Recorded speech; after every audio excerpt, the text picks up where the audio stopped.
G'day. What do you do when you're in one of the most photographed spots in your area? Well, you just have to think different.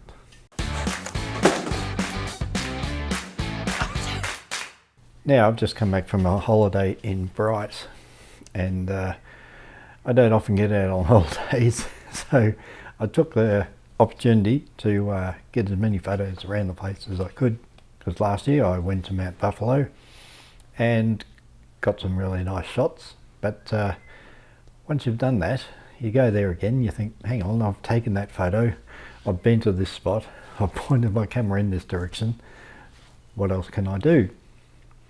So here's some photos I got last year. I like the black and white look of them, but you know, you're standing in the same spots with the same sort of camera, so how can you make your photos look a bit different? Well, sometimes nature gives you, the sky might be really dark and moody, or rain clouds or something, or mist or fog, and that can change up your pictures. But otherwise, yeah, you're looking at the same mountains, same rocks, same roads, so you got to think a little bit differently to get some different shots.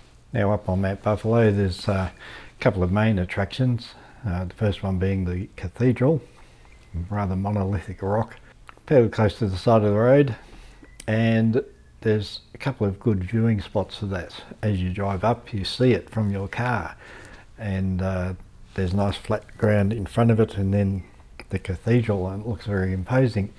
That's one place to photograph it from, but the other is to actually go up a bit further, park your car and walk on this part up the side of the mountain, so you get more level with the cathedral itself. You got a totally different angle to look at it, and you see a lot of photos taken from that spot. And that's one of the problems, a lot of photos taken from that spot. So I like to be able to take photos a little bit different. Otherwise I could just buy a book and look at the pictures, you know. So although there's enjoyment in taking photos, there's even more enjoyment in taking some photos that are uniquely yours. So this time I thought, well, how about I photograph it at night and get stars in the background as well, a bit of the Milky Way.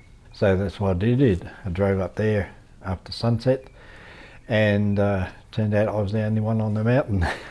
No other cars around, no people, had the place to myself, which was pretty good. So first I thought, well, I'd climb up that path in the dark, get closer to the cathedral and see how I could go. The plan was to have a nice looking photo of the cathedral with the stars in the background. Okay, you got that picture in your mind, and you go up there with your camera gear and set it all up, start taking images, and it doesn't quite work like that. Because to take the shots where the stars aren't blurry, you're limited to, you know, 20 seconds or so, and the cathedral is just dark. It's not lit up at all. I did have a little pocket torch, but like trying to light up this monolithic rock with a little pocket torch from 100 meters away, a little bit difficult.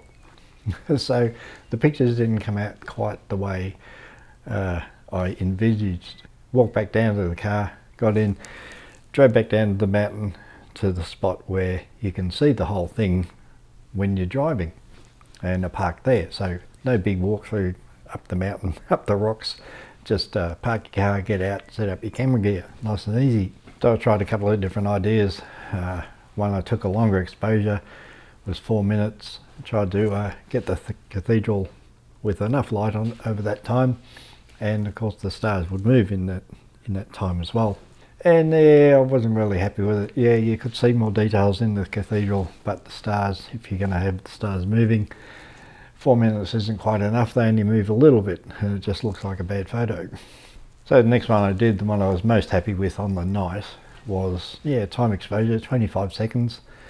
The cathedral is dark, not much I can do about that in that sort of time frame. The stars look good, and there was a jet flying through, so I got a bit of a trail there. And overall, yeah, not a bad result. It's not world beating or calendar worthy or anything, but it's the best I could do on the night. So I finished shooting the cathedral, and I thought, well, while I'm here, why not go up to the top? head towards the horn. So back in the car, drove all the way up to the top, and if you've been to Mount Buffalo, there's a little bit of a car park, there's a shelter, a rock wall, and then if you're game, there's a rather steep climb up to the very top of the horn itself. I didn't want to do that bit. I've been up there, I've taken photos, and I didn't think it was really worth my time going up to there. So I stayed in the car park where the shelter was and the rock wall. A lot of people have taken night shots there and they look quite good. I didn't want mine to look exactly like everybody else's though. So I played around with it a little bit, a few different compositions, moved here and there, trying to get the stars, and then of course there's no lighting up there, so once again got that little pocket torch. While I was taking 20-second exposures for the stars, I would very briefly shine my torch on the shelter and the rock wall and try to get them lit up without being lit up too much. People who go up there know there's that dead tree right by the rock wall as well. I was playing around a bit with that. Probably the one I was most happy with, there was the crescent moon in the distance near the horizon that I got in the middle of that tree, and I thought that was okay. But after having played around with lighting up the shelter and some stars, I finally settled on, well, let's be totally different. Let's do longer time exposures, get those stars moving. And in the end, I settled for 30 minutes to get enough of the stars moving so that it would be more of a unique photo. Because a lot of people go up there to take photos, they're not going to want to hang around for 30 minutes while their camera takes a photo. But I had the time, set it up, fairly good composition, hit the button and waited 30 minutes. And then of course with these cameras, after 30 minutes, it then has to process the thing. So a long time waiting just to see if the photo came out. But yeah, it came out well enough that I'm happy with it. So here it is. So there you go. Basic moral of the story is get out there and try something different. If you're in the same spot, a well-trod area, lots of photographers there before you, a lot will be there after you. Think a bit outside the box. What can you do with the conditions and the time you've got and the gear you've got? See if you can create some image that most others haven't tried. Oh, of course I'm not the only one who's tried this real long exposures to get the stars moving at that spot, but there's not many. Now if you like this, click like, subscribe if you haven't already. You can even buy me a coffee, www.buymeacoffee.com/GregCarrick. But don't forget, whatever camera you got, pick it up, take it for a walk and have some fun. Bye.